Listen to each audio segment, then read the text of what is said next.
work. First time namin magkita ng pinsan na teachers. So, mag-meet kami ngayon. Treat ko siya sa breakfast. Yun, hintayin na lang natin. Pupunta tayo sa IHOP para i-meet natin ang ating pinsan. Tapos, 9 o'clock, balik naman tayo sa work. Kasi nga, kagabi 8 to 7 ako ngayon. So, i-meet muna natin siya bago siya babalik doon sa South Carolina. Kasi doon siya na-assign sa South Carolina. So, 3 hours on drive ng kaibigan niya. Wala tayong time na magpunta doon sa kanya dahil busy tayo. So, i-meet na lang natin siya. Kasi nga, yung kasama din niya,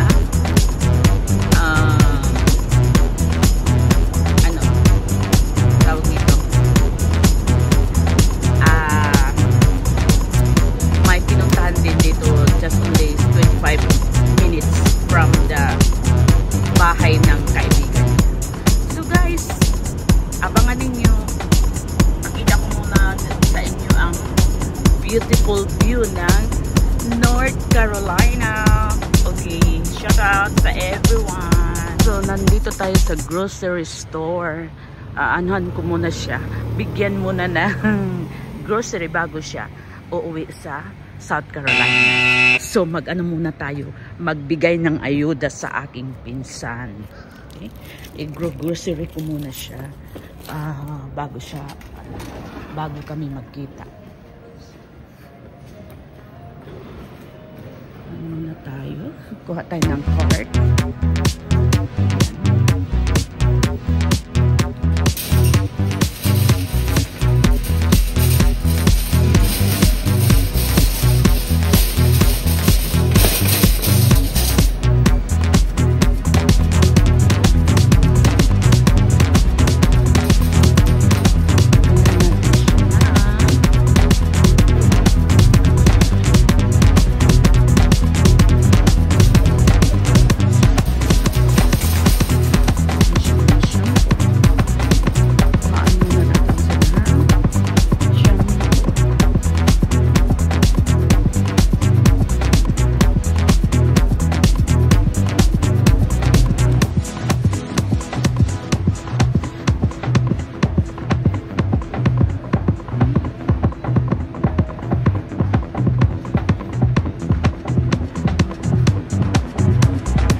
Extra creamy peanut butter. Oh, I'm sorry, miss.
once kuhaan natin siya ng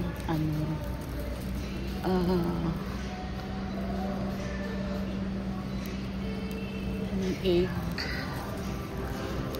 or drinks.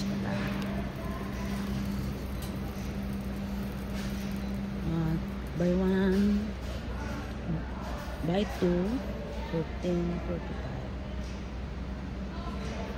So yan, bigyan natin siya ng coke ng dami. Yan yung grocery natin. Yan. Natin siya ng grocery. Tapos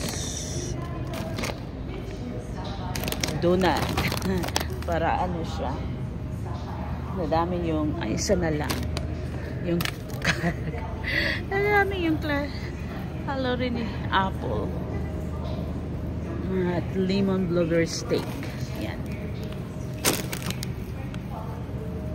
So yan na yung grocery natin na ibibigay sa pinsan ko. May egg na siya, may